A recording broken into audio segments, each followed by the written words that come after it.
Bonsoir à toutes et à tous et merci à vous d'être présents pour conclure cette journée dédiée à la prévention en santé. Alors on a parlé alimentation, on a parlé bienfaits du sport, on a parlé mobilité, entre autres temps forts.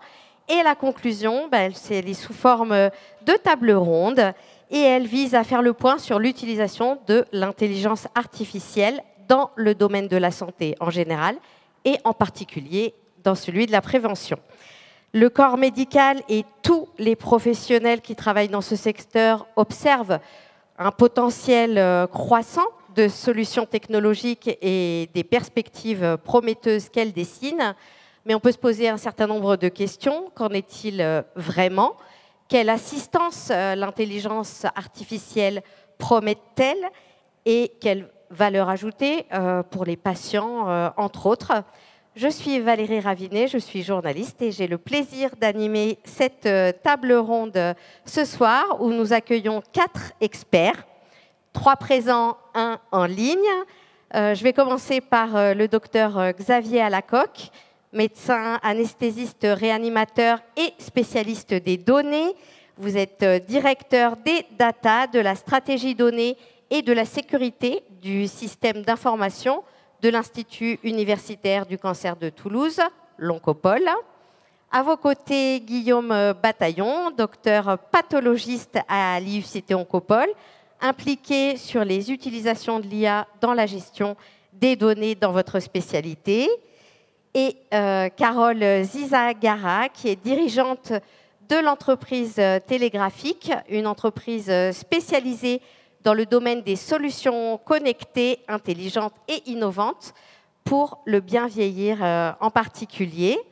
Et en ligne, Dominique Pont, qu'on va voir dans quelques instants, directeur général autonomie et santé du groupe La Poste, qui nous rejoint en visio pour cette table ronde. Je vais vous présenter également Marine Dupont et Lorena Manuzzi, qui vont traduire en langue des signes tous nos propos ce soir.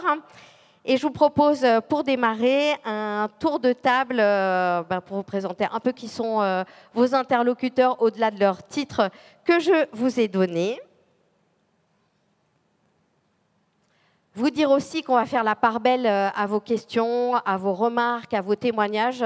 Donc n'hésitez pas à demander le micro qui circulera parmi vous. Et surtout, n'hésitez pas, profitez-en, c'est l'heure de poser vos questions. Donc, un mot pour vous présenter chacun, et honneur aux dames.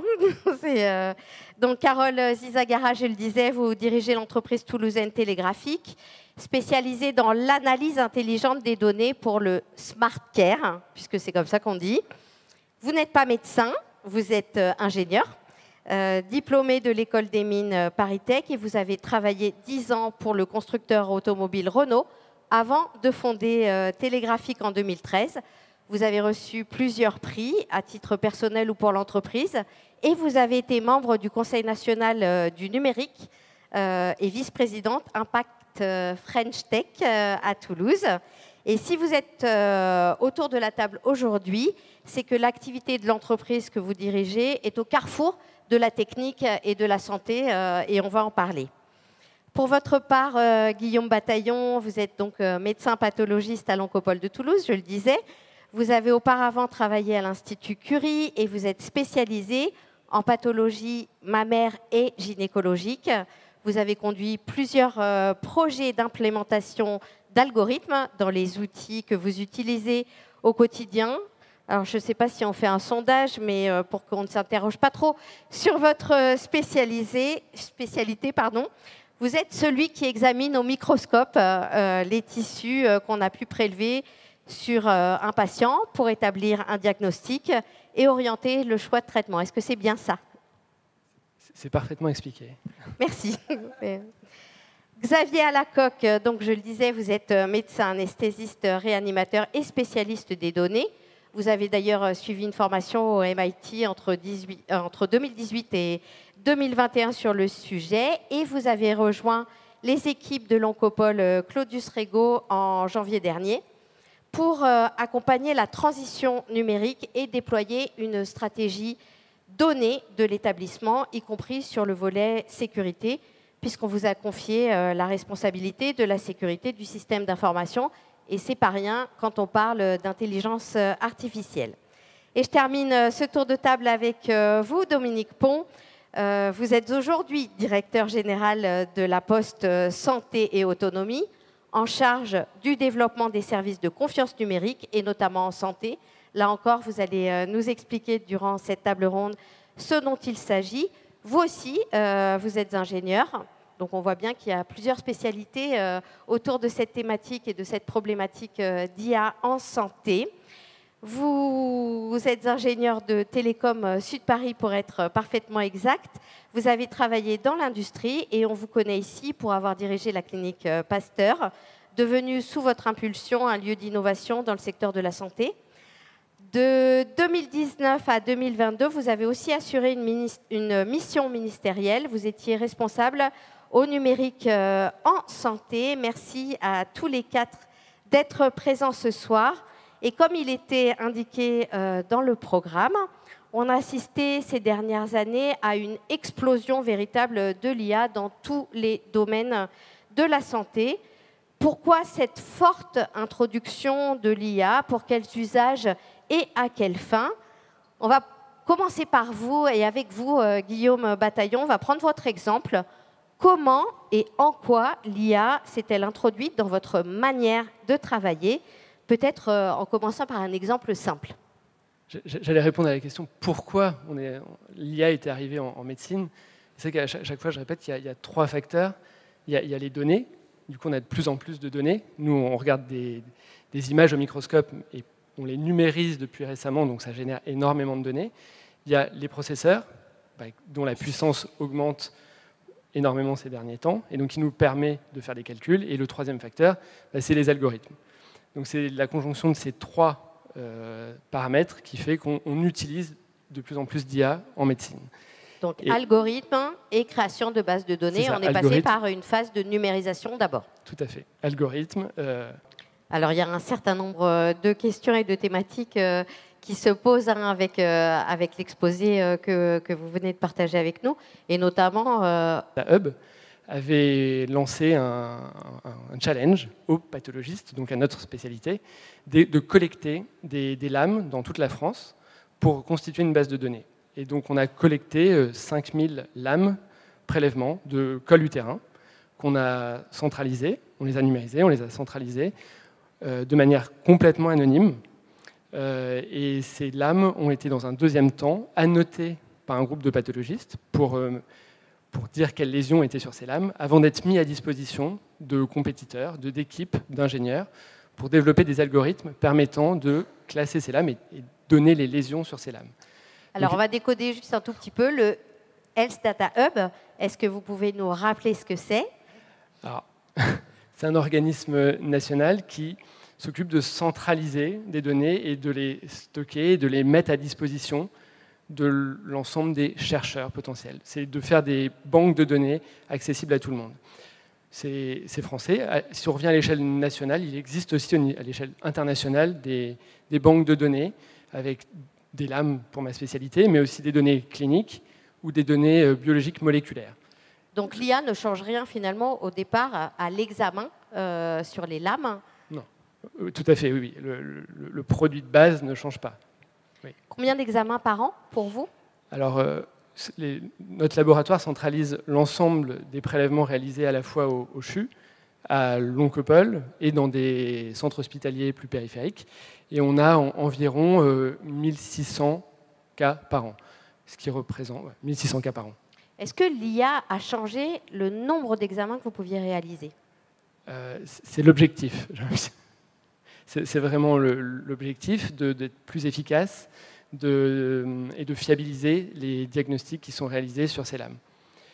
Pour l'instant, on en est à l'implémentation. Donc ces lames sont numérisées, des algorithmes ont été développés et on est en train de les tester sur notre cohorte.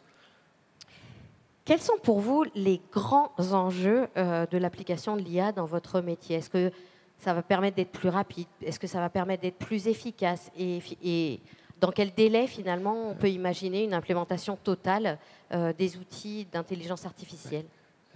Du coup, j'ai une tendance à toujours dire qu'il y a deux types d'approches. Donc, il y a cette approche-là où l'idée, c'est d'avoir des outils qui nous permettent de faire notre métier et donc d'être plus efficace, plus reproductible, de faire plus de prélèvements et d'être plus efficient. De l'autre côté, on a d'autres projets qui visent à essayer d'innover et découvrir de nouveaux biomarqueurs, parce qu'en fait, notre rôle, comme vous l'avez expliqué, c'est de caractériser les tumeurs ou de caractériser les lésions. Et donc, en les caractérisant, on va donner des informations qui vont permettre d'adapter la prise en charge.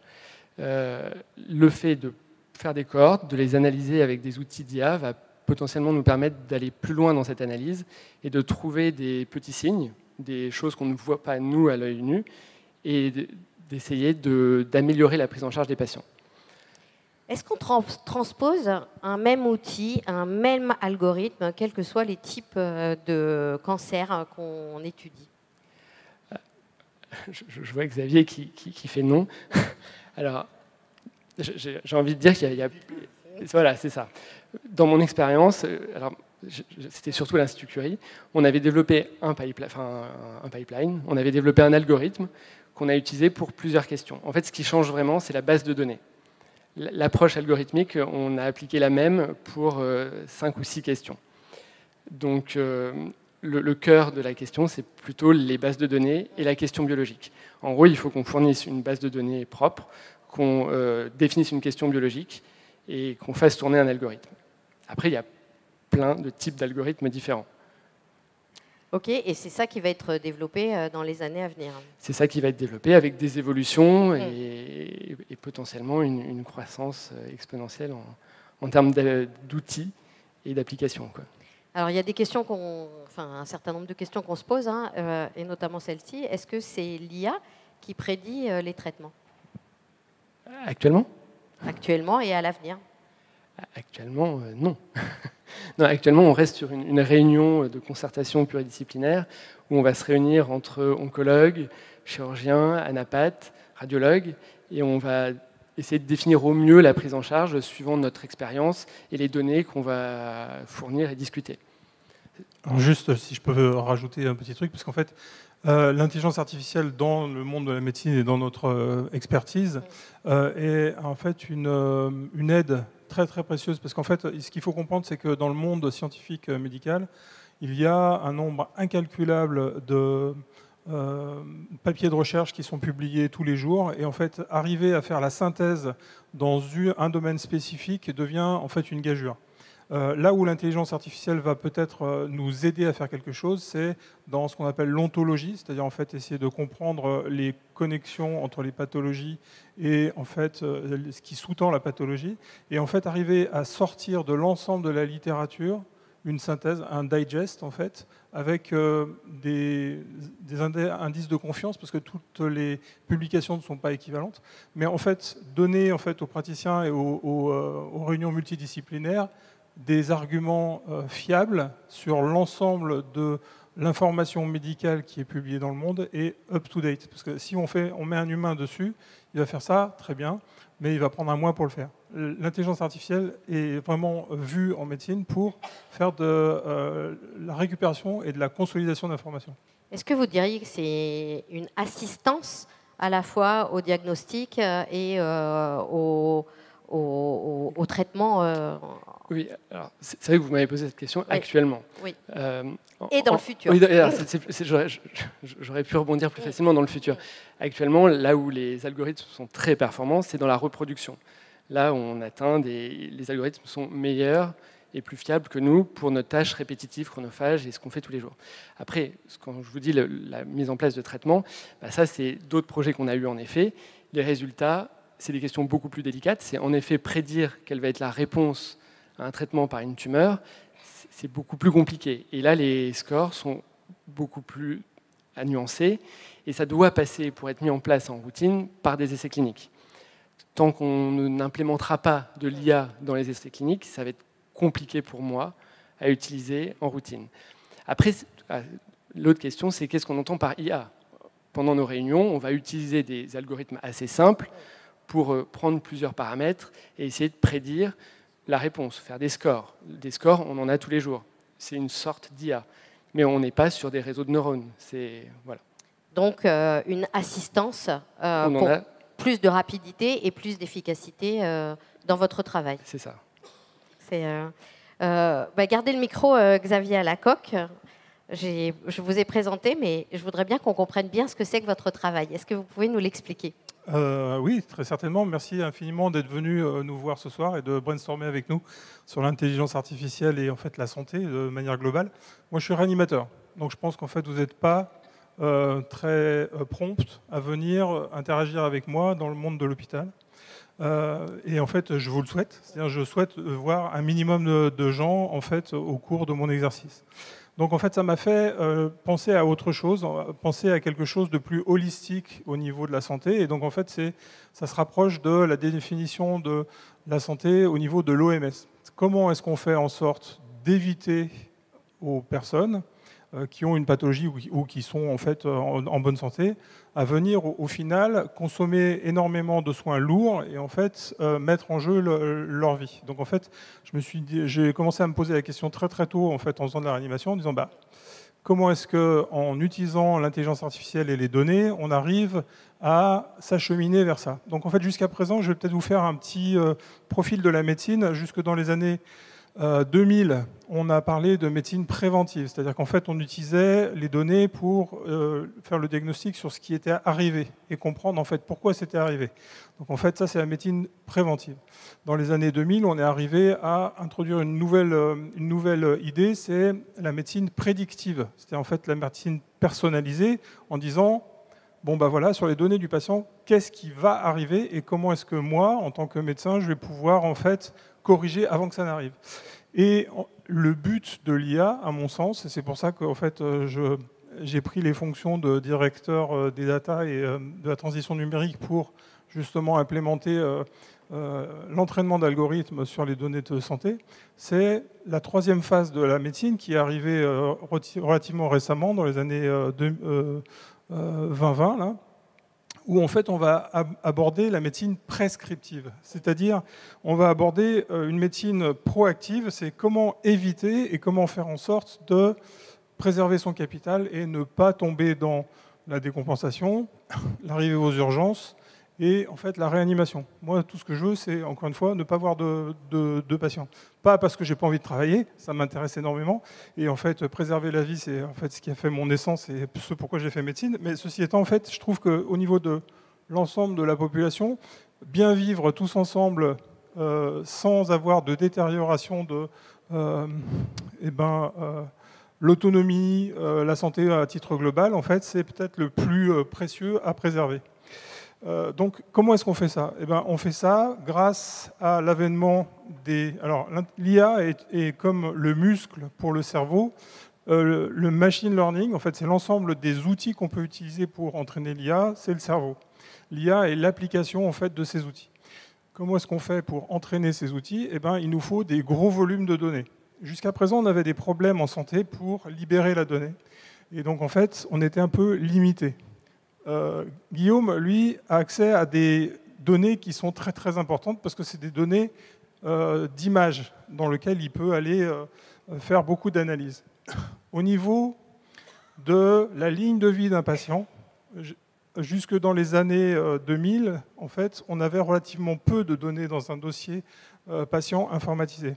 Là, ce qu'on est en train de voir arriver, en fait, c'est une explosion du big data en santé, ce qui fait que aussi bien les images, la biologie, que en fait, ce qui m'intéresse particulièrement, c'est ce qu'on appelle les données temporelles, c'est-à-dire en fait la ligne de vie du patient chronologique, avec tout ce qu'on peut remonter en fait de sa façon de vivre, de ses résultats, et en fait qu'on peut colliger et mettre dans le dossier médical. À partir de ces données temporelles et cette ligne de vie, entraîner une intelligence artificielle.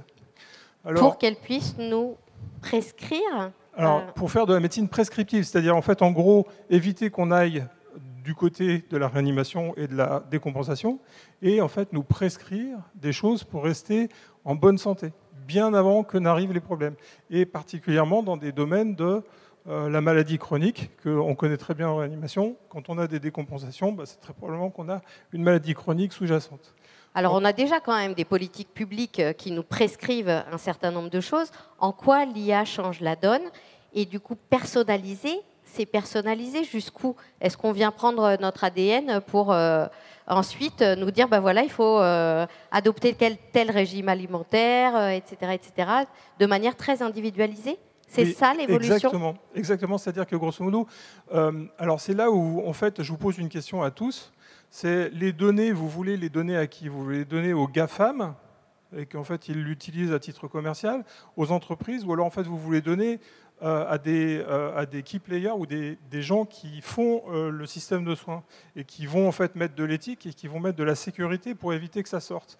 Et justement en fait, les donner à des gens qui font le système de soins est relativement intelligent parce qu'en fait, ils ont accès à l'ensemble de ce qui vous concerne, c'est-à-dire la génétique, la biologie et en fait l'évolution de ces données dans le temps. Donc en fait, on a vraiment une médecine qui est prescriptive, mais qui est vraiment adaptée à la personne et qui vraiment va répondre à un besoin. Je ne vais pas rentrer dans les détails sur les histoires de clusterisation et en fait d'identification des gens qui sont un peu déviants et en fait pour lesquels il faut faire du conseil beaucoup plus ciblé. Mais grosso modo, je vais prendre deux comparaisons pour vous faire comprendre ce que l'IA personnalisée sur les données temporelles peut vous apporter.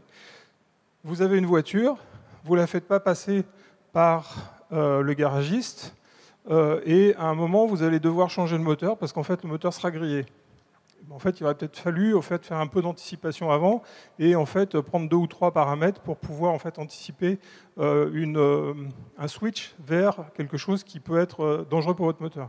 C'est ce que font les avionneurs. Ils font ce qu'on appelle de la maintenance prédictive, c'est-à-dire qu'en fait, avec toutes les données qui leur reviennent des avions, ils détectent des problèmes dans l'avion en vol. Et en fait, ils le réparent sur le tarmac pour faire en sorte qu'il soit toujours en état de vol.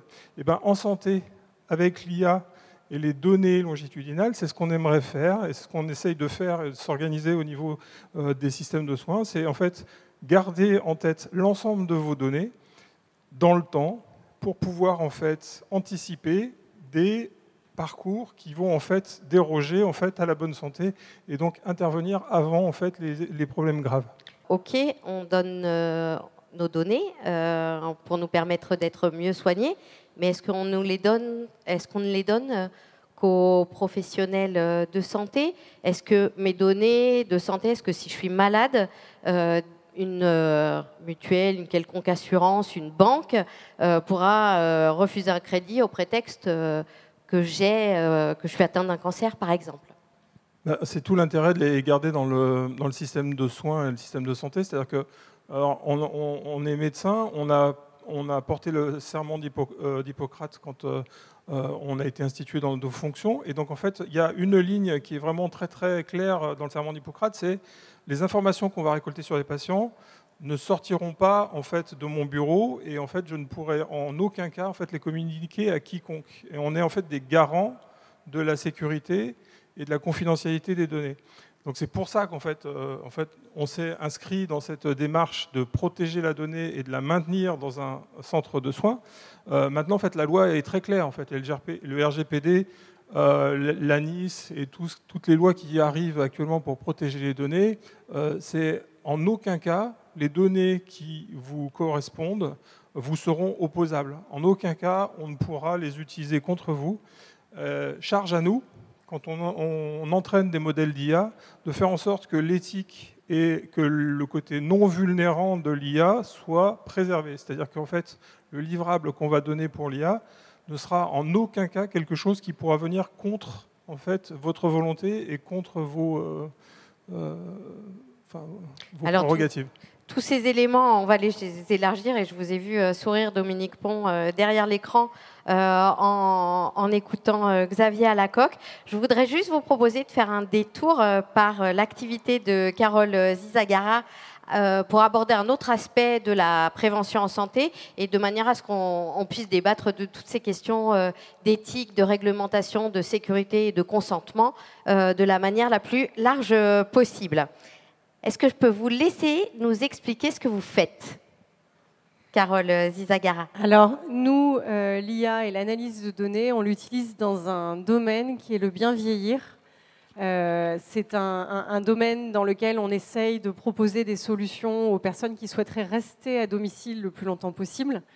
Personnes qui parfois se retrouvent seules dans leur logement avec peut-être des aidants qui ne sont pas à proximité.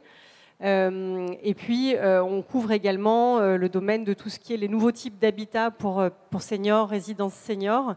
Et puis, également les EHPAD pour les personnes qui y résident.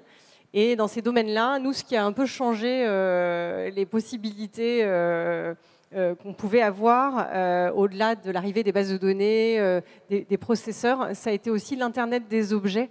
En fait, on a vu arriver un certain nombre de capteurs qui pouvaient nous donner à distance une information sur ce qui se passait dans ces habitations ou dans ces chambres d'EHPAD.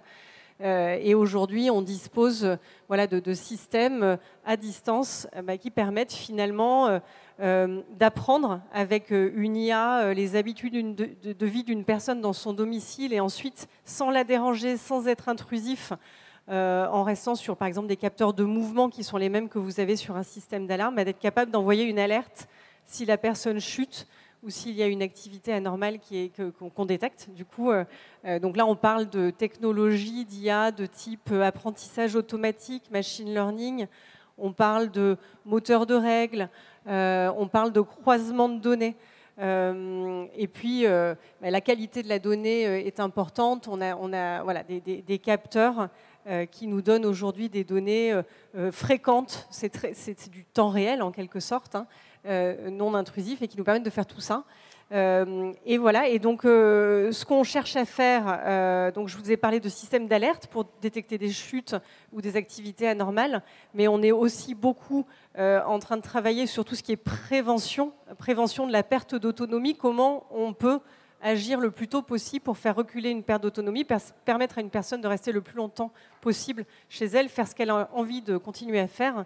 Et puis même quand elle est en EHPAD, faire en sorte que son confort de vie dans l'établissement soit le meilleur possible, qu'elle soit bien prise en charge. C'est beaucoup des solutions qu'on propose pour les accompagnants professionnels, les personnels du soin et de l'accompagnement, ce qu'on fait. Donc c'est améliorer la qualité de vie au travail des professionnels, les coordonner, les informer. Et donc concrètement, comment ça se passe ? Aujourd'hui, on a 6000 patients âgés qui sont couverts par des technologies portées par mes collègues et mon entreprise. Et on est capable, sur ces patients, de faire des alertes de prévention si des choses dérivent dans le temps et que la personne peut-être va de moins en moins bien, faire des systèmes d'alerte pour tout ce qui est chute. Donc on détecte toutes les nuits dans des centaines d'EHPAD des chutes, des gens qui ne retournent pas dans leur lit, qui se sont levés, qui ne sont pas revenus au lit. Et puis on fait des systèmes pour les infirmières coordinatrices, pour les directions médicales, qui leur permettent de se connecter et de voir ce qu'il se passe. Donc ils ont sur un écran tout leur EHPAD, ce qui facilite les rondes de nuit, la garde de nuit profonde, ou bien tous les habitats sur un territoire de maintien à domicile pour pouvoir accompagner les gens au mieux sur le territoire. Est-ce que finalement l'IA, c'est l'intelligence artificielle, c'est une réponse au maintien à domicile des seniors et des plus âgés ? Alors, le maintien à domicile des seniors, c'est un secteur qui fait face à beaucoup de défis. D'une part parce que le vieillissement s'accélère, le vieillissement de la population, donc on sait que là, dans les années qui viennent, on va avoir un doublement des personnes en perte d'autonomie. Donc il y a un grand défi démographique. Parallèlement à ça, on a un défi sur l'accompagnement. On a les difficultés des déserts médicaux, des pénuries d'aidants.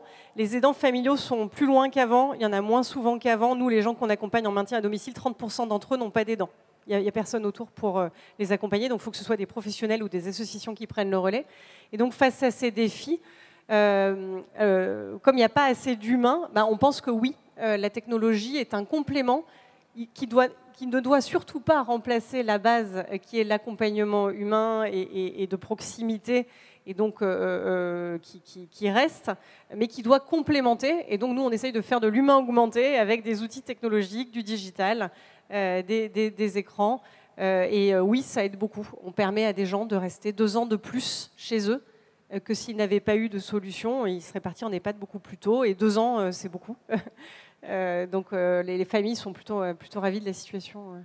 Alors, ça soulève encore dans ce domaine un certain nombre de questions, mais je vous propose de l'élargir avec vous, Dominique Pont. Vous êtes aujourd'hui, donc je le disais, directeur général de la Poste Autonomie et Santé. C'est quoi le rôle de cette entité au sein du groupe La Poste ?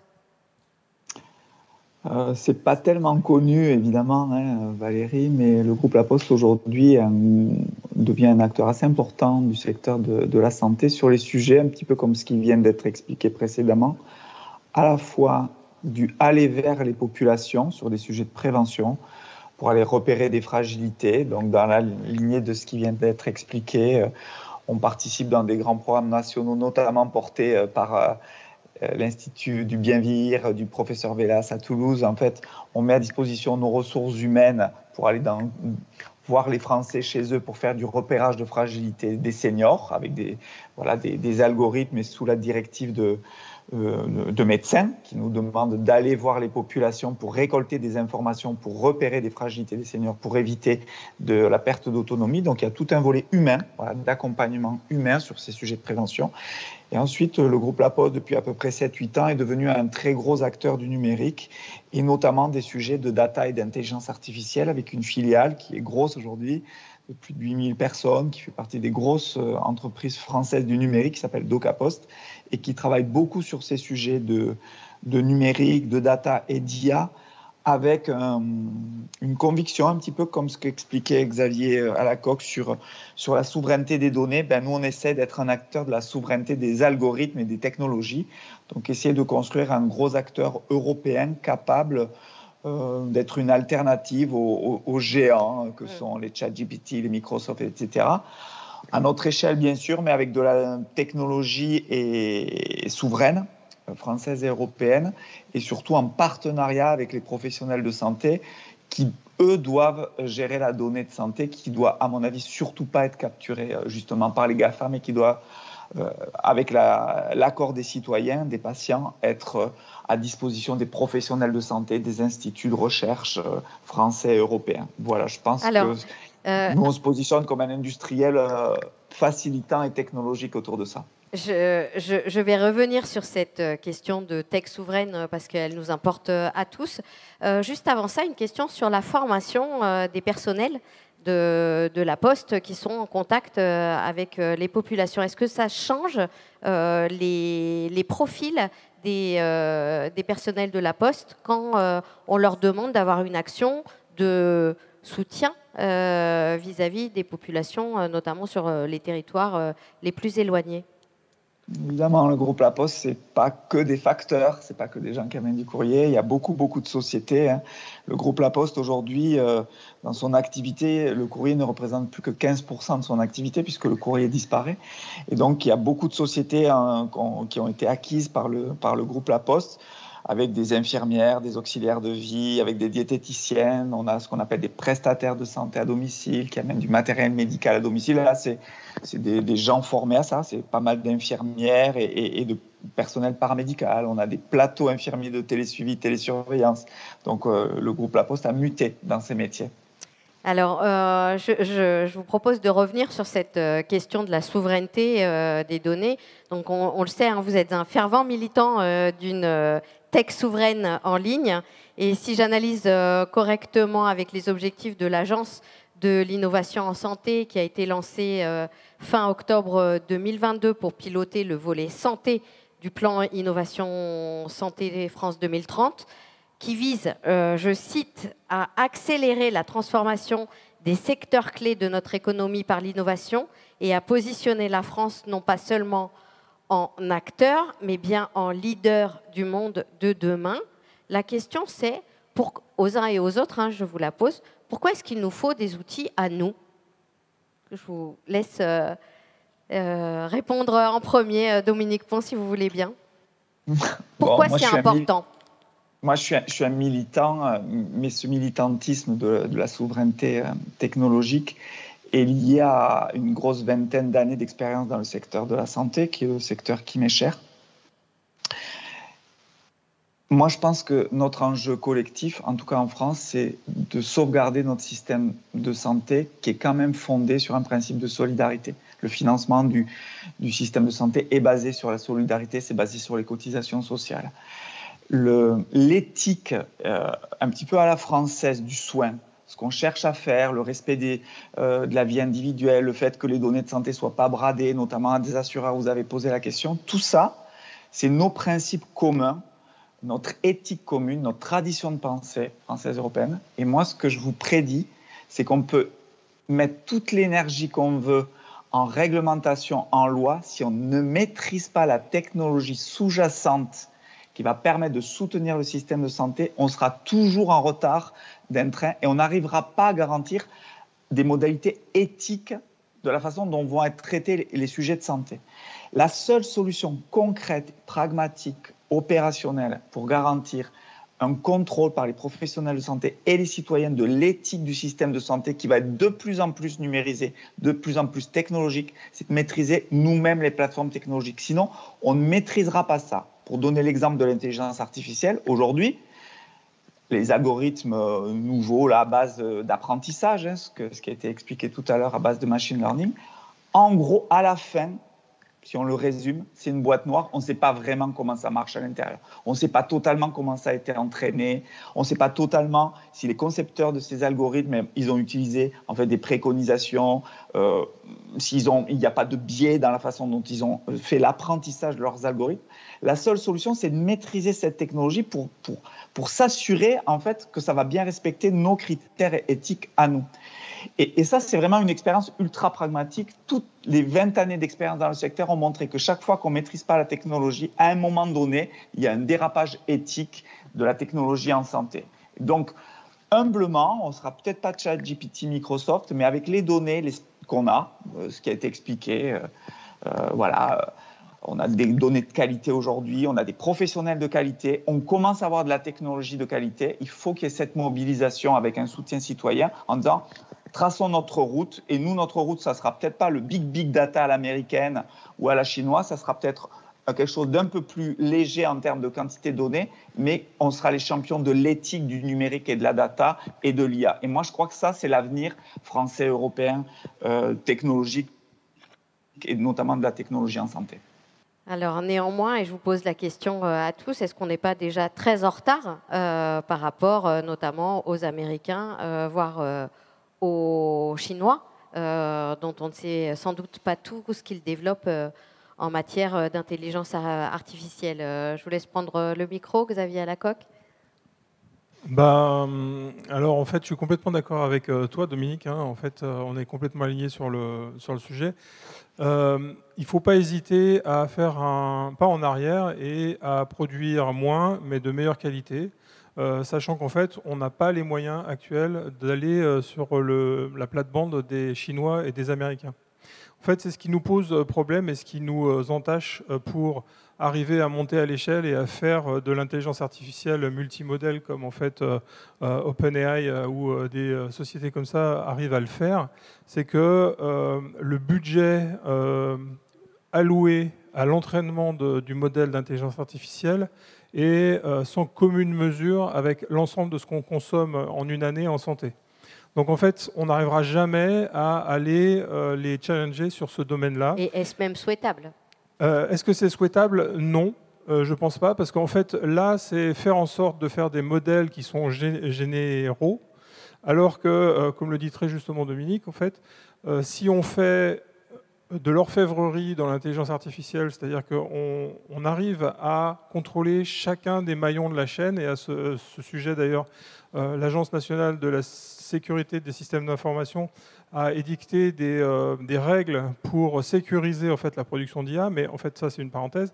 Si on arrive à faire ça de façon éthique et de façon raisonnée pour qu'en fait on ait à la fin un modèle qui soit explicable, qui soit éthique, qui soit de confiance, et ben en fait on aura tout gagné. C'est-à-dire qu'on ne va pas essayer de développer des modèles qui sont génériques et qui répondent à toutes les questions. Je pense que nous, notre rôle est plus de développer des modèles comme le fait Guillaume, de façon ultra ciblée, qui répond très très bien à la question et avec en fait une efficience sans commune mesure. là on aura tout gagné. Après, on peut peut-être les agréger et faire quelque chose qui sera un peu plus grand, mais ceci étant, en fait, commencer à faire de l'orfèvrerie pour le bien de la santé et pour votre santé à tous, c'est déjà notre prérogative de base. Après, en fait, est-ce qu'on peut éventuellement essayer, en gardant la souveraineté numérique, d'aller taquiner les Américains en étant agiles et en ayant en fait les capacités de calcul pour entraîner l'IA. Alors, clairement, quand on fait le tour d'horizon, alors je suis désolé Dominique, mais en fait on peut faire le tour d'horizon des natural born, enfin des gens qui se sont élevés sur le territoire français pour faire du calcul intensif. Hormis en fait les gros réseaux de calcul intensif qui sont généralement utilisés par le nucléaire ou le militaire, on a du mal et on peine à trouver les ressources de calcul pour entraîner l'IA. Donc en fait déjà on pourrait les saturer, mais on ne l'a pas à disponibilité. Donc on est obligé de prendre un cas qui est un peu hétéroclite et qui est un peu en marge de la souveraineté, c'est-à-dire utiliser les mêmes outils que les Américains pour être aussi compétitifs qu'eux, et aussi scalable au niveau en fait, de tout ce qu'on peut utiliser en mémoire, en processeur, etc., que ce soit en fait sans limite. Mais à ce moment-là, en fait, il y a des techniques pour faire en sorte de certifier ou de sécuriser la donnée qu'on met dessus et faire en sorte que nous soyons les garants de la donnée qu'on met sur des moyens qui sont mis à disposition par des Américains sans que les Américains puissent jamais en fait, avoir accès à votre donnée.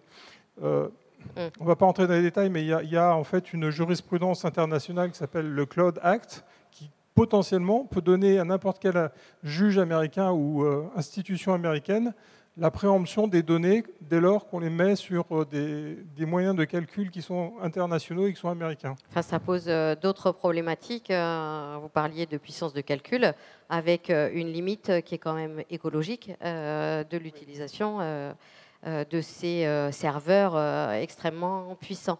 De votre côté, Guillaume Bataillon, est-ce que finalement on est sur des bases de données qui sont finalement suffisamment sécurisées et fermées pour être certain qu'on ne puisse pas... c'est vous qui devez l'assurer. La sécurité, c'est Xavier.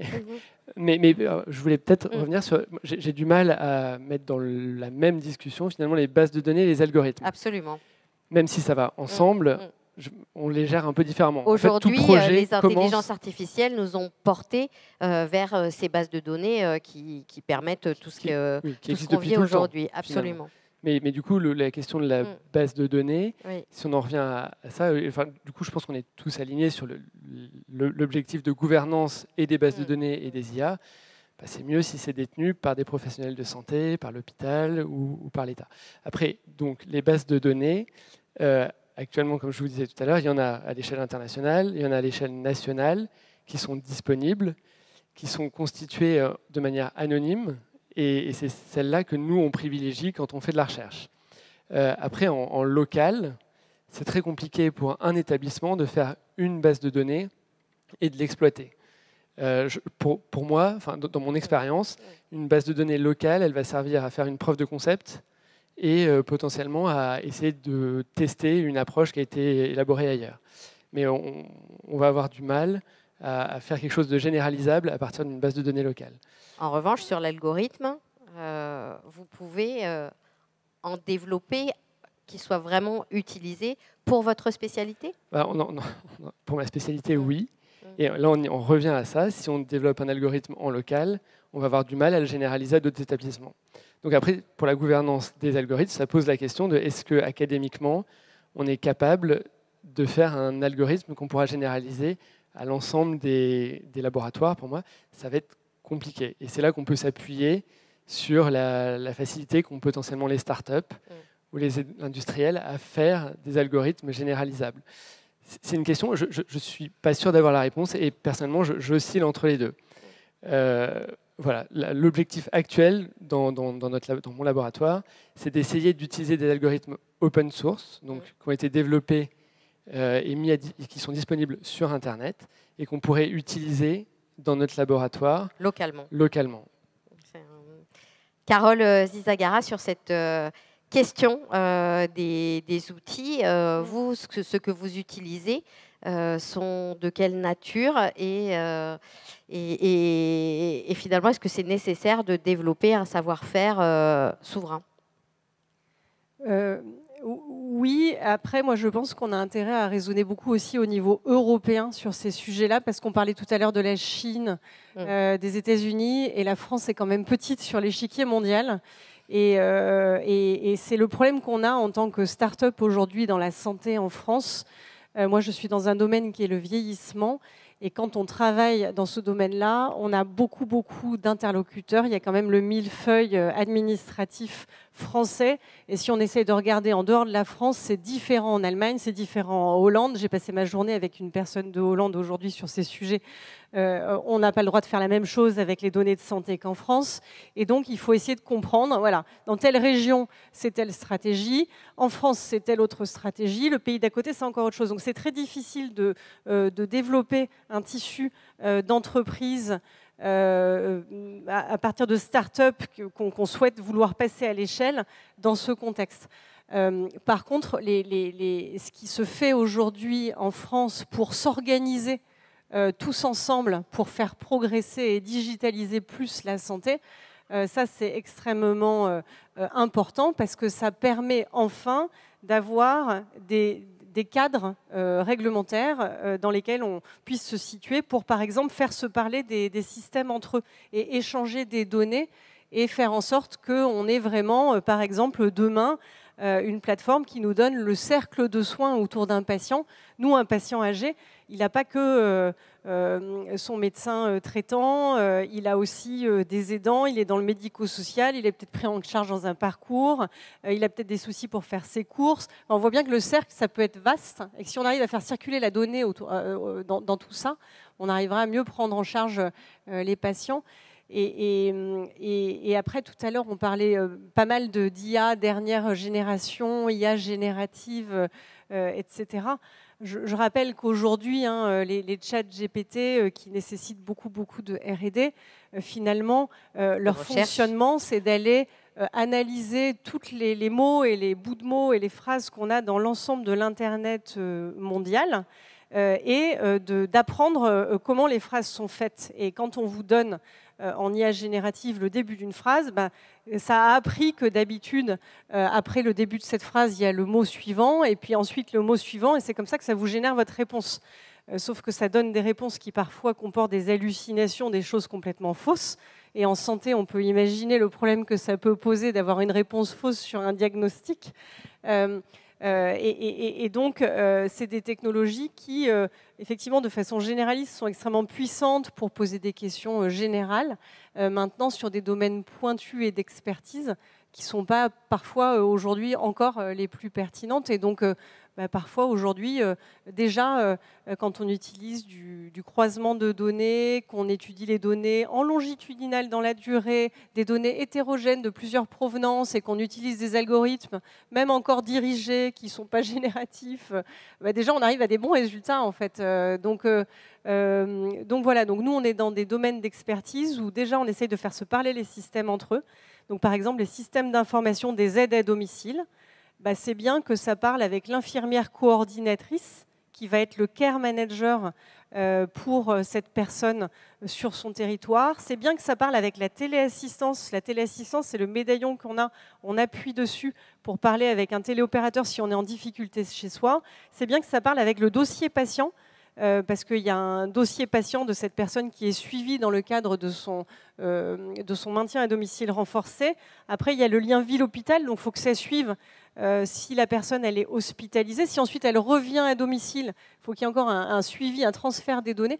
Donc en fait, on est beaucoup aujourd'hui dans des travaux qu'on appelle d'interopérabilité.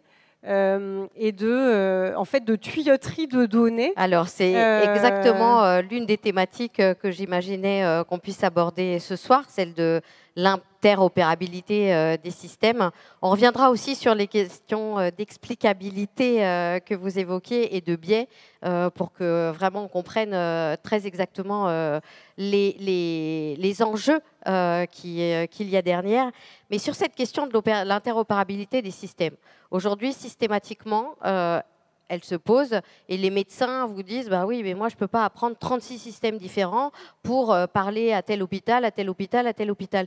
Comment est-ce que, in fine, on arrive à cette interopérabilité avec la question de la sécurisation systématique de ces systèmes? Guillaume Bataillon et Xavier Alacoque, j'aimerais vous entendre là-dessus, et vous aussi, Dominique Pont. Moi, je peux parler interopérabilité. Et c'est vrai que rien qu'à l'échelle de notre spécialité et de notre laboratoire, on va utiliser un système pour gérer les prélèvements, les enregistrer et effectuer nos différentes techniques. Et on va utiliser un autre système pour visualiser les images. Donc déjà, il faut que ces deux systèmes communiquent. Et tout ça est relié, et là c'est là où Xavier prend le relais, c'est au dossier médical du patient. Et nous, on est connecté et à celui de l'Oncopole et à celui du CHU. Donc, du centre hospitalier universitaire. C'est ça. Donc ça fait déjà au moins 4 systèmes différents qui doivent interagir entre eux de manière fluide et échanger des informations. Et on en est où aujourd'hui en termes d'interopérabilité? Est-ce qu'ils fonctionnent ensemble, ces systèmes? Ces systèmes fonctionnent ensemble, mais quand il s'agit d'aller implémenter un outil algorithmique dans un des systèmes, eh ben c'est tout de suite pas évident. Voilà. Xavier, je vais répondre sur la donnée de santé. En fait, la donnée de santé elle est très particulière en ce sens qu'en fait, on n'est pas structuré comme les Américains. On a une donnée de santé à l'échelon national qui est silotée. C'est-à-dire qu'en fait, on est dans des silos qui sont verrouillés et elle n'est absolument pas interopérable. Chacun veut avoir son outil. Chacun a son système de manière verticale. Chacun a son outil. Chacun, en fait, a dit bah, c'est ça que je veux et c'est pas autre chose. Et en fait, il n'y a pas eu d'homogénéisation des systèmes. Il y a deux initiatives nationales qui sont le Health Data Hub, qui est en fait un espèce de cloud qui centralise les données de la recherche, et il y a le dossier patient médicalisé, le DMP. C'est ces deux initiatives qui essayent de faire le côté interopérable de la donnée au niveau national. Maintenant, au niveau pratique, nous, c'est donc en fait ce sur quoi je travaille, c'est la gouvernance, la sécurisation et l'exposition des données qui sont silotées. En gros, mon rôle, c'est de rendre les données comme des denrées que vous trouveriez sur les étagères de Carrefour. On rentre à Carrefour et on fait son marché pour pouvoir en fait adresser un problème. Donc en fait, adresser un problème, c'est entraîner un modèle d'IA, et il faut que vous ayez un environnement qui vous permette de piquer la donnée que vous voulez. Et ça se fait en structurant la collection, l'ingestion, l'exposition des données d'une certaine façon. En gros, on ne va pas tourner autour du pot. Il y a 3 formats de données qui sont réellement interopérables et qui permettent à tous les systèmes de venir picorer. Donc en fait, nous, notre rôle, c'est de les organiser, de les décrire et de les mettre sous ces formats-là pour qu'après, en suivant, en fait, on puisse agréger des trucs beaucoup plus compliqués et faire en fait de l'interopérabilité au niveau du système d'intelligence. Et donc la sécurisation, elle intervient sur l'ensemble Alors voilà, c'est ça. C'est qu'en fait, quand on met en production une chaîne de données, ce qu'on va essayer de voir, c'est en fait les risques à tous les maillons en fait de transmission de la chaîne. Ça veut dire que en fait, quand on étudie en fait le risque de perte de données, ou alors en fait le risque qui implique la sécurité, on va faire une étude longitudinale de l'ensemble des outils, et en fait on va essayer de regarder et challenger en fait le niveau de l'ensemble de la chaîne. On ne peut pas réfléchir de façon complètement décontextualisée en disant bon, bah là, en fait, mon entrepôt, il est sécurisé. Non, si en fait, juste à côté, il y a une énorme faille, de toute façon, ça ne sert à rien. Donc, en fait, c'est vraiment notre rôle de penser l'ensemble en sécurité. Et juste, en fait, je terminerai sur le côté interopérable, parce que là, c'est le côté de la donnée, mais les modèles, maintenant, vont pouvoir interagir les uns avec les autres.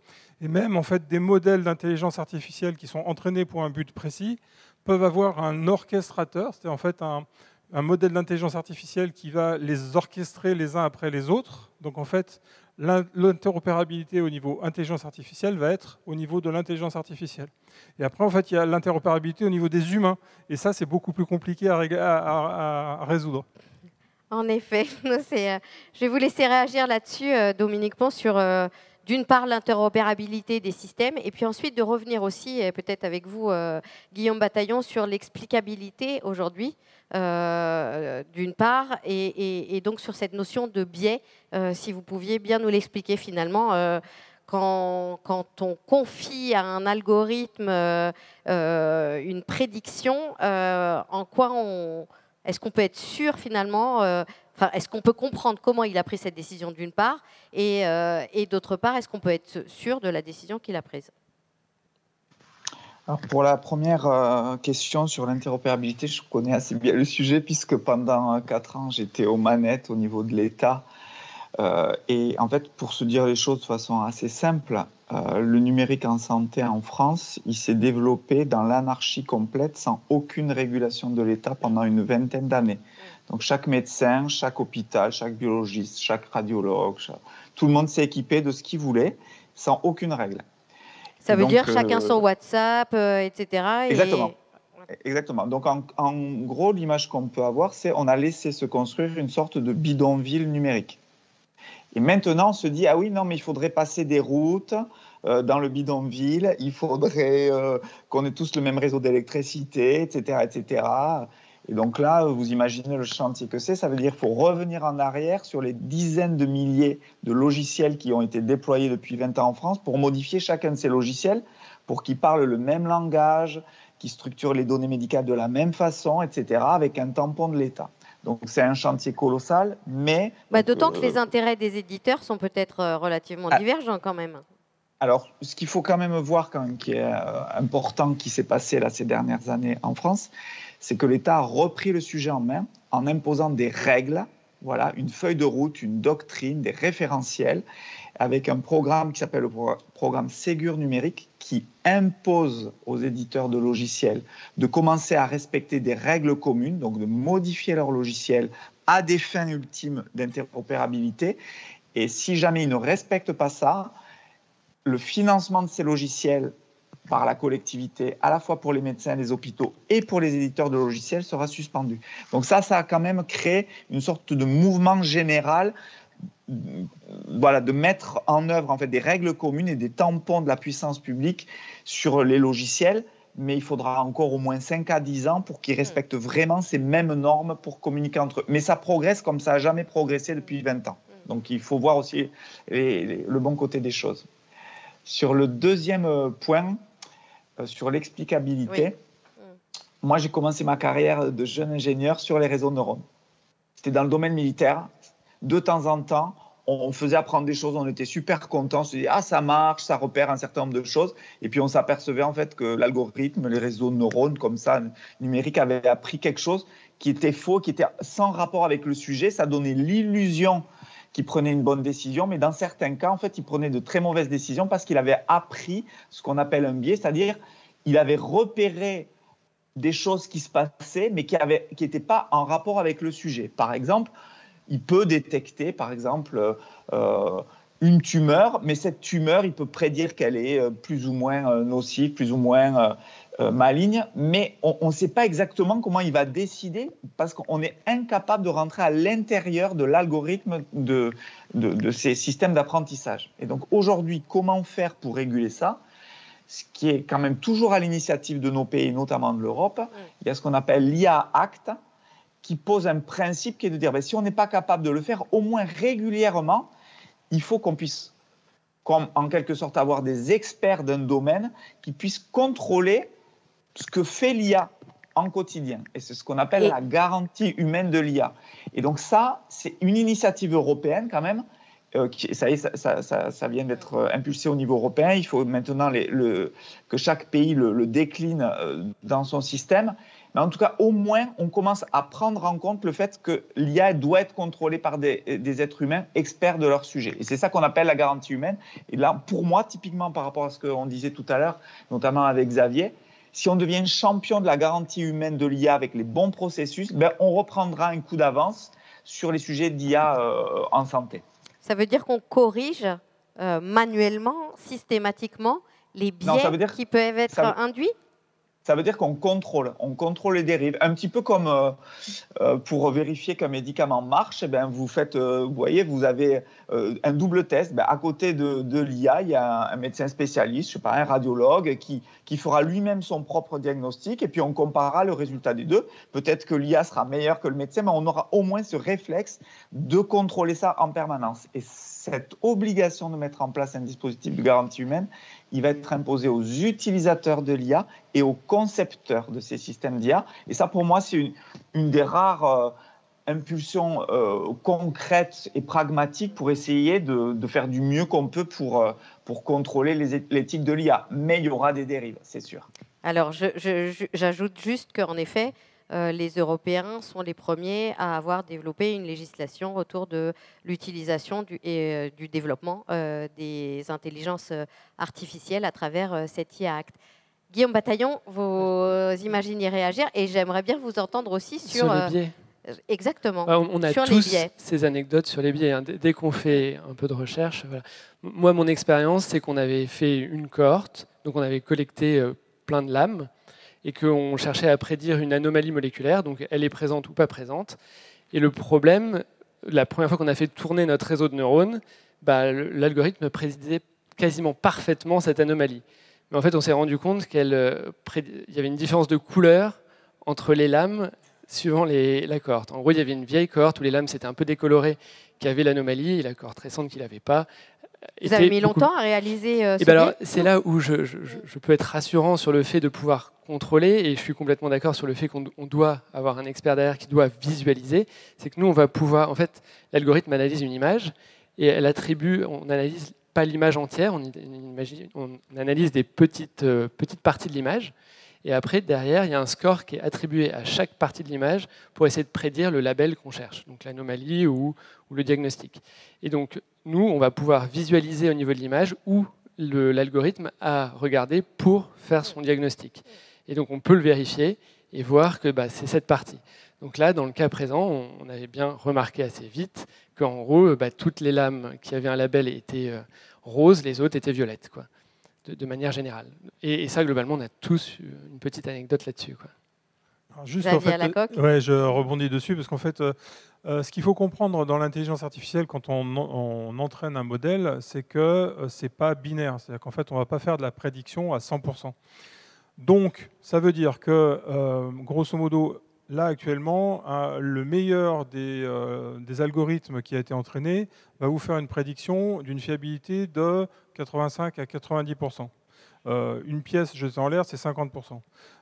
Ça veut dire que malgré tout, dans des contextes qui sont un peu critiques, c'est-à-dire des contextes où il faut décider du diagnostic, de la gravité, de la classe en fait, de traitement à administrer et en fait de la dangerosité du traitement, où il faut en fait peser tous ces paramètres pour être un médecin, et ben en fait on ne va pas utiliser l'outcome d'une intelligence artificielle comme argent comptant. Le résultat. Voilà. Ça va être comme, grosso modo, en médecine, on en a eu des phases où on a eu des outils qui étaient de plus en plus précis pour nous guider dans le diagnostic et le raisonnement clinique pour arriver au traitement.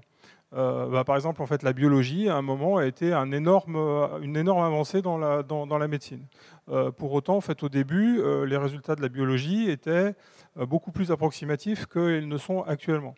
Et en fait, on est monté en capacité. Maintenant, en fait, les résultats sont extrêmement bien faits et en fait, on peut se fier aux résultats pour pouvoir prendre des décisions. C'est exactement pareil pour l'intelligence artificielle. C'est-à-dire que la valence humaine dans ce système de santé, en fait, va toujours être là pour vous protéger, en fait, d'un diagnostic ou en fait d'une suggestion par une IA qui serait erronée. On a toujours un médecin ou un professionnel de santé ou quelqu'un qui travaille dans le monde de la santé, comme en fait les deux entreprises qu'on a autour de la table, qui vont être là pour vérifier en fait la suggestion qui a été faite par l'intelligence artificielle. Juste, je fais une parenthèse sur les larges modèles, en fait, les ChatGPT et consorts, en fait, ils ne sont pas faits pour donner des réponses qui sont justes. Ils sont ici pour donner des réponses qui sont probables, en fonction en fait des données d'ingestion qu'on va leur donner à moudre dans ce qu'on appelle le prompt, c'est-à-dire la façon dont on s'adresse à l'intelligence artificielle. Ça veut dire que très probablement, à un moment, en fait, il va vous livrer un résultat qui n'existe absolument pas, mais parce que c'est le plus probable et c'est ce que vous attendez. Donc en fait, il faut en avoir conscience. C'est ce qu'on appelle en fait les hallucinations de l'intelligence artificielle, et c'est toujours pour ça qu'en fait, il y aura à un moment ou à un autre une valence humaine pour prendre des décisions. C'est exactement le même problème qu'il y aura en fait dans le cockpit d'un avion. Vous n'allez pas mettre l'ensemble de l'avion sous contrôle d'une intelligence artificielle. Il y aura en fait un pilote qui va pouvoir prendre les décisions en fonction de ce que lui donne l'intelligence artificielle pour aller plus vite dans son travail et de façon plus efficiente. Mais en fait, c'est vraiment la limite. Et on peut travailler les modèles d'intelligence artificielle pour qu'ils soient explicables en mettant un maximum de lois physiques et de process. En fait, vous avez parlé de process. Pour arriver en fait à entraîner que le petit bout qui nous manque pour avoir le maximum d'efficience de prédiction. Je vous laisse la parole, puis après j'ai une question pour Carole Zizagara, Guillaume Bataillon. Du coup, c'était juste pour dire que j'étais complètement d'accord et qu'en gros, le terme nous on emploie, c'est dire que c'est un outil supplémentaire. En fait, dans notre spécialité, on avait la lame classique, on a rajouté de la biologie moléculaire, on a rajouté différents items, et là, on a potentiellement l'intelligence artificielle. Par contre, j'aurais du mal à le comparer à de la biologie, parce que là, c'est juste de la statistique, en fait. On essaie de prédire des choses, quoi.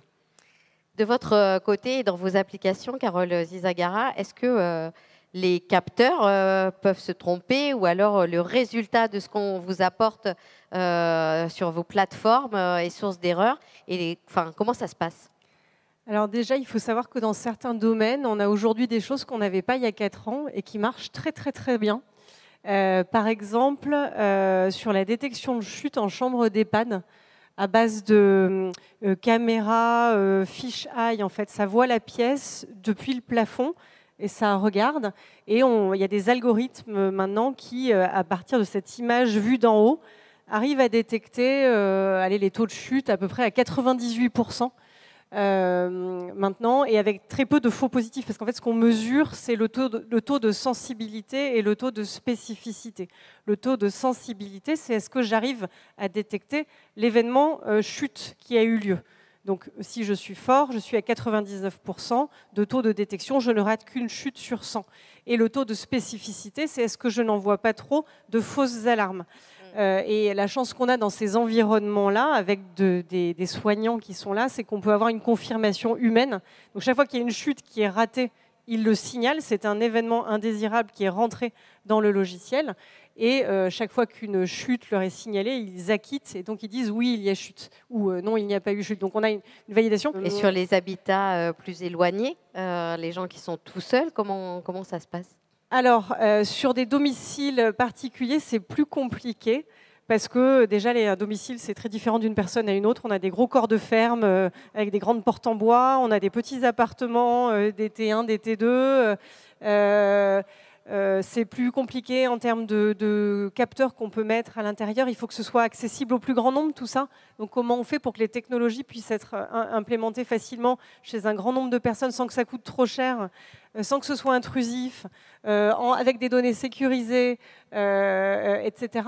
Donc c'est plus facile dans des environnements fermés. Dans un EHPAD, on peut un peu enfermer les données, on les protège à l'intérieur de l'EHPAD. Dans des logements, il faut que ça passe par le cloud. Voilà, c'est d'autres systèmes. Donc là, par exemple, aujourd'hui, en domicile, si on ne met pas des systèmes automatiques de détection de chute, comme je vous ai dit qu'ils existent en EHPAD et qui coûtent quand même 1 200 € par capteur dans chaque pièce, en fait, je ne sais pas, encore aujourd'hui, en 2024, détecter une chute dans un logement particulier à 100% ou même à 95%. Je ne sais pas. Aujourd'hui, on a des systèmes qui sont portés. On est sur des taux de détection de l'ordre de 50%. On rate les chutes lentes. On rate les gens qui n'ont pas mis leur bracelet le matin parce qu'ils ne voulaient pas le mouiller sous la douche, ce qui est la plupart des gens. Voilà. Et à l'inverse, est-ce qu'on alerte alors qu'il n'y a pas eu de chute ? Alors oui. Donc ça, c'est des choix dans notre IA. En fait, quand on paramètre ces algorithmes, on peut positionner les curseurs plus ou moins à droite, plus ou moins à gauche.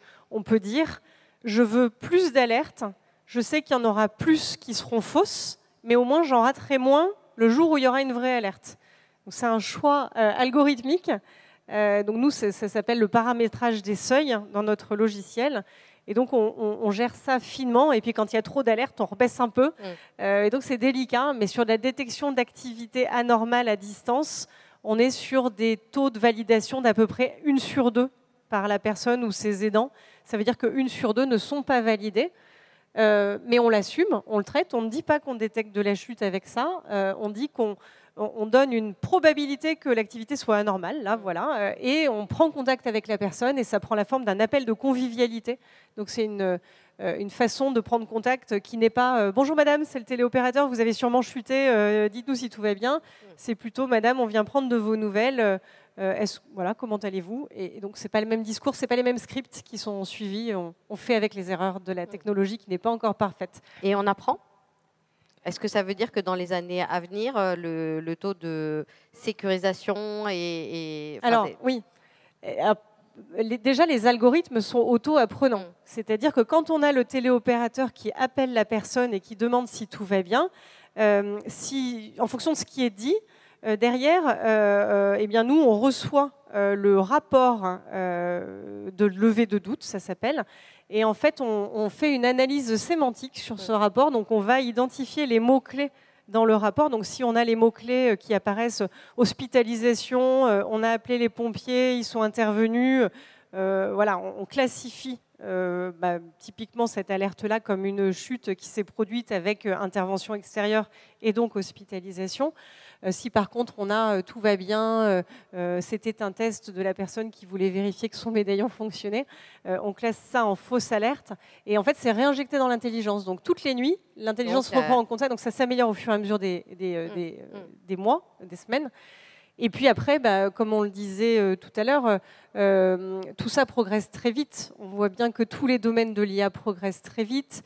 Il y a quand même une accélération en France et ce fait qu'on ait commencé à réguler, ça favorise l'interopérabilité, ça favorise les échanges de données. On a de plus en plus de sources de données qui sont relativement fiables et de plus en plus de capacités en big data, d'avoir toutes ces grandes volumétries qu'on puisse processer en temps réel. Et donc, moi, j'ai l'impression que c'est quand même assez exponentiel actuellement. C'est l'humain qui est le plus lent, effectivement, dans tout ça. Mais ouais, beaucoup de progrès. Hein. Alors, il y a encore pas mal de questions qui peuvent être posées autour de cette thématique. Je vous ai bien observé, je n'ai pas vu de main levée pour prendre le micro, mais si vous avez quelque chose à partager, voilà. Merci, bonsoir. Je voudrais revenir un peu sur le sujet de l'IA diagnostique en particulier. Aujourd'hui, il y a déjà des usages, je pense à la téléradiologie, mais il y a sûrement d'autres secteurs qui s'en servent. Quels sont les champs d'application que vous pourriez imaginer pour l'IA diagnostique? Donc on a bien écarté que dans la cancéro, il y avait des sujets de RCP, il y avait trop d'expertise qui était requise, mais est-ce qu'il n'y a pas d'autres filières? Alors, ça peut être la neurologie, d'autres choses auxquelles on penserait pour utiliser de l'IA à court terme? Et peut-être plus largement, est-ce qu'on utilise déjà l'IA dans tous les domaines de la santé? Oui, on l'utilise pratiquement dans tous les domaines, mais il y a des domaines qui sont plus faciles à pénétrer que d'autres. Et pour vous répondre, oui, c'est une projection qu'on peut faire assez rapidement. Il y a à terme des disciplines qui risquent plus ou moins de disparaître, ou du moins d'être obligées de clairement en fait, se remettre en question et revoir leur façon de fonctionner. Par exemple en fait, justement, alors c'est très rigolo, mais les gens qui travaillent et qui se sont mis à faire du développement en intelligence artificielle en médecine, c'est ceux qui avaient des données qui étaient uniformes et sur lesquelles on pouvait sortir des modèles d'IA de façon assez aisée.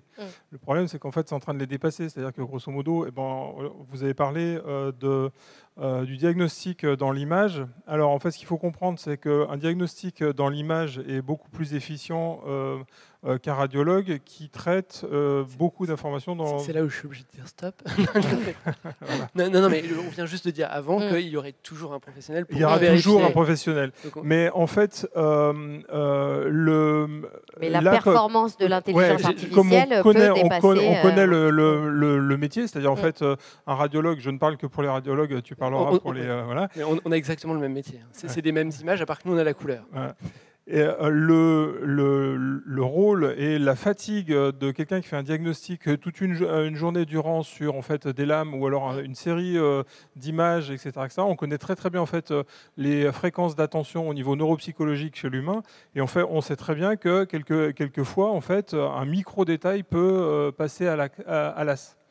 Si en fait, on fait pré-digérer les images par un algorithme d'intelligence artificielle qui va dire bah, là, j'ai un doute, est-ce que tu valides ou pas, là, à ce moment-là, en fait, on aura pratiquement 100% des micro-lésions qui seront détectées. Je parle pour la radiologie. Et ils ont montré qu'en fait, pour la radiologie, notamment au niveau du cancer du sein, ils étaient capables de faire en fait, un diagnostic en anticipation plusieurs mois avant en fait, que la lésion devienne réellement différenciable par l'œil humain. Donc en fait, les radiologues, moi, à mon sens, c'est une discipline qui va être modifiée. Les dermatologues, tout ce qui est en fait travaux d'échographie et d'imagerie en médecine, en fait, que ce soit les fonds d'œil, que ce soit en fait l'endoscopie, que ce soit des trucs comme ça, parce qu'en fait détecter des formes géométriques avec des couleurs et en fait des trucs qui ne sont pas physiologiques, et ben en fait c'est des choses qui vont être détectées. Donc tous les diagnostics en lien avec des images. En lien avec les images, c'est un des trucs cardinaux qui vont être attaqués par l'intelligence artificielle. Après, en fait, je reviens sur ce que vous disiez sur la neurologie. C'est tout à fait en fait, un domaine de développement intéressant. Et quand je parlais, en fait, moi, des time series, c'était en fait des données longitudinales qui sortent des IoT, qui sortent des accéléromètres, des téléphones portables, qui sortent des montres connectées, etc. Faire des diagnostics de maladies dégénératives neurologiques en anticipation de phase, c'est tout à fait possible. Faire de la détection de crises convulsives ou alors en fait d'augmentation des itérations de crises convulsives et donc en fait d'une majoration de l'état convulsif et donc en fait de l'état pathologique du patient, c'est aussi tout à fait possible. La neurologie est un environnement où en fait on peut faire énormément de découvertes. Toutes les maladies chroniques, c'est-à-dire insuffisance rénale, insuffisance respiratoire, insuffisance cardiaque, en regardant en fait uniquement l'autonomie du patient avec en fait les IoT et les trucs connectés. Donc en fait, les champs d'application de la médecine, je pense qu'en fait, c'est surtout la vraie question serait, est-ce qu'il y a un champ d'application de la médecine dans lequel l'intelligence artificielle ne pourra pas rentrer. Et en fait, on a même vu que les maladies neuropsychologiques et psychiatriques étaient un champ de bataille et un champ où en fait l'intelligence artificielle était en train de prendre rentrer, un rôle. voilà, pour faire des diagnostics anticipés. Guillaume Bataillon, une réaction? Non. Non, mais en fait, je pense que nous sommes d'accord. C'est juste dans la formulation des choses. C'est juste que toutes les activités que tu viens de décrire, c'est notre routine qui, comme je l'ai dit, est chronophage et répétitive. Donc, en effet, pour toute la masse de prélèvements ou de radios qu'on doit interpréter, c'est très bien qu'on soit aidé d'un outil algorithmique, mais avec un contrôle humain. Après, globalement, ce qu'il faut voir, c'est que dans toutes ces spécialités, il y a quand même des expertises qui, là, on parle de tumeurs rares, on parle de lésions rares, où on n'aura pas assez de bases de données pour entraîner des algorithmes. Donc toute la spécialité liée à ça ne pourra pas être remplacée par l'algorithme. Donc en tant que diagnostic, ça sera très bien pour la routine, pour tous les prélèvements qui sont nombreux. Ça risque d'être plus compliqué et on aura toujours besoin des experts pour les lésions rares. Pour les microdata et donc les lésions rares, ouais, ça je suis complètement d'accord. Une autre question et réponse rapide, vu le temps qui file. Bonsoir. Vous n'avez pas du tout prononcé le mot de jumeau numérique de la personne en santé. Pourquoi? Qui souhaite répondre à cette question? Alors, quid des jumeaux numériques Alors, en fait, en santé? Alors, on travaille sur les jumeaux numériques, on travaille avec l'Institut de mine d'Albi, là, avec quelqu'un qui est spécialisé dans le jumeau numérique et particulièrement en santé. Peut-être on explique ce qu'est un jumeau numérique. Alors, en fait, pour ceux qui ne connaissent pas, c'est exactement en fait, prendre la façon dont vous bougez, vous fonctionnez, etc., et faire une représentation numérique à l'identique de comment est-ce que vous êtes et comment vous fonctionnez au jour le jour, quelle est votre physiologie, comment est-ce que vous avez de l'autonomie, comment est-ce que vous bougez dans votre quartier, etc. C'est en fait avoir une entité qu'on peut interroger sous la main qui est une copie conforme de ce que vous êtes dans la réalité.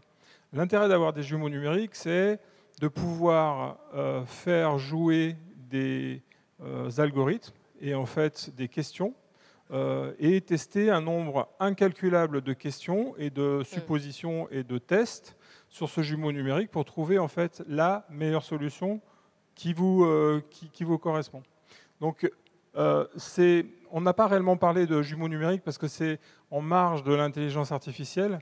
Disons qu'en fait, le jumeau numérique est une phase qui nous permet, quand on a un modèle d'intelligence artificielle, de le tester sur des cas numériques, donc, pour voir en fait quelle est son efficience et comment est-ce qu'il réagit sur des entités qui se comportent exactement comme la réalité, mais sans avoir à le tester en réalité. Donc en fait, le temps qu'on consomme pour valider le modèle, en fait, est beaucoup plus court, donc beaucoup plus efficace.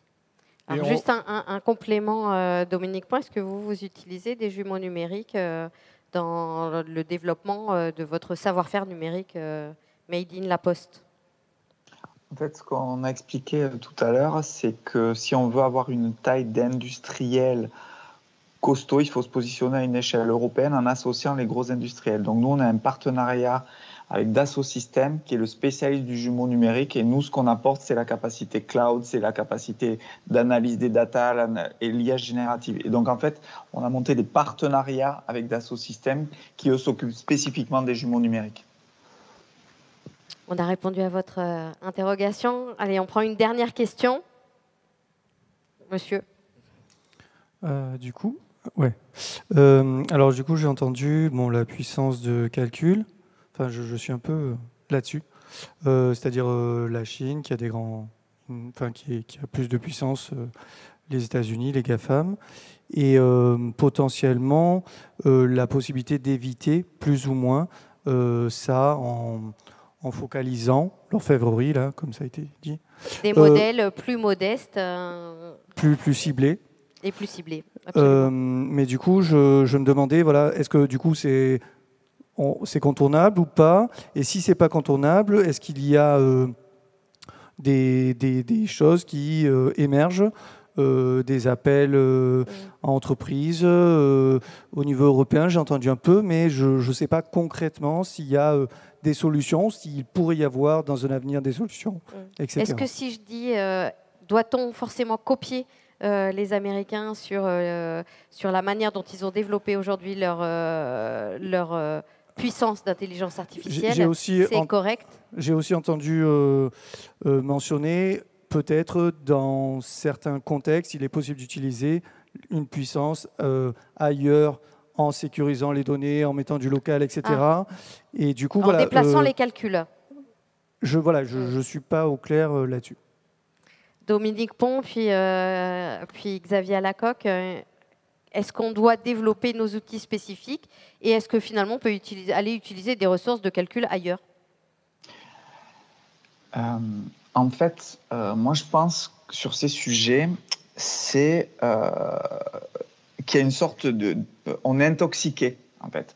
Il y a un schéma mental qu'on nous impose et qui nous fait penser qu'il n'y aura pas de voie possible ou de chemin possible sans le big, sans la grosse puissance sur ces sujets du numérique. C'est un peu comme si on nous racontait qu'il n'existe que des forêts de séquoia. Non mais d'accord, mais il y a aussi des forêts avec des chênes, des buissons, etc. et des écosystèmes résilients sans avoir des très grands arbres. Et moi, ce que je crois, c'est que quand on va rentrer vraiment de plus en plus précisément dans les applications en santé, on aura une voie de passage qui ne nécessitera pas forcément de grosses capacités de calcul, à condition qu'on ait des données de qualité et des experts de qualité. Je vous donne un exemple hyper concret. Par un simple partenariat entre Dassault Systèmes, DocaPost, donc la filiale numérique de la Poste, la Caisse des dépôts et une boîte française européenne sur l'IA qui s'appelle Mistral, on a monté une plateforme totalement souveraine d'intelligence artificielle en santé générative qui permet de faire de la synthèse de dossiers médicaux. J'ai fait un benchmark de cette solution, donc sans beaucoup de capacité de calcul, d'accord, donc humblement, hein, donc on n'est pas des Américains ou des Chinois, j'ai fait un test comparatif avec une autre suite concurrente américaine. Et sur certains cas d'usage en cardiologie, en cancérologie notamment, j'avais d'aussi bons résultats avec beaucoup moins de puissance de calcul. Donc en fait, il faut essayer de faire attention de ne pas se faire embarquer dans un schéma de pensée sans réfléchir à ce qu'on peut faire par nous-mêmes. Voilà ma préconisation. Est-ce qu'on a répondu à votre question? Peut-être que juste Merci. Une expérience pour tous les projets. En fait, il y a quand même un serveur national, le serveur Jean Zé, qui a une capacité de calcul à mon échelle quasi illimitée, et on peut soumettre des dossiers et faire tourner n'importe quel algorithme. On a encore de la marge. On a clairement de la marge. Je ne me suis jamais senti en manque de puissance. Je vais vous laisser le dernier mot, Xavier Alacoque, puisqu'il est temps de conclure. Pour répondre définitivement à votre question, en fait, quand on parle de capacité de calcul, et en fait la course à la capacité de calcul a été instaurée par OpenAI avec ChatGPT, 175 milliards de paramètres en fait encodés à l'intérieur. C'est-à-dire que pour un humain, s'il voulait le lire de façon linéaire, ça lui prendrait à peu près 100 000 ans. En fait, là où il ne faut pas confondre le but et l'objet, c'est que dans la santé, on n'a pas besoin d'un modèle qui soit générique et qui soit multimodal. On a besoin en fait d'un modèle qui soit beaucoup plus contraint, avec donc en fait des données de qualité, et sur lequel on va en fait construire un modèle d'entraînement qui va être extrêmement fiable. C'est ce que explique Dominique. Et en fait, l'objectif n'est absolument pas le même. Donc en fait, de manière générale, à la rigueur, on utilise un modèle général qu'on ne va pas réentraîner, mais pour lequel on va juste adapter les paramètres qu'on lui donne à manger, en fait, avec la base de données de vecteurs qu'il aura analysé en fait, sur les documents médicaux ou le raisonnement médical qu'on va lui donner, pour faire le bon raisonnement et en fait livrer la bonne information. Donc en fait, de manière générale, on n'a pas besoin de réentraîner l'ensemble du modèle, on a juste besoin de lui faire passer la course de haie qui va le mettre dans le monde de la santé. Et en fait, ce petit kick et cette petite énergie qu'on va lui donner, et ben justement, en fait, ça a été très bien résumé par Dominique, ça ne nécessite pas des capacités de calcul qui soient absolument phénoménales. Donc nos limites écologiques seront respectées. Il est temps de clore le débat. Je suis désolée pour la frustration que ça pourrait générer parce que cette discussion pourrait s'éterniser. Je pense qu'il y a encore beaucoup de thèmes qu'on aurait pu aborder, mais ça sera peut-être l'objet d'une prochaine conférence autour de l'éthique, autour du consentement, etc., pour aller tout à fait profondément sur toutes les thématiques. Néanmoins, j'aimerais vraiment vous remercier, madame et messieurs, de votre participation. Je crois qu'on peut les applaudir.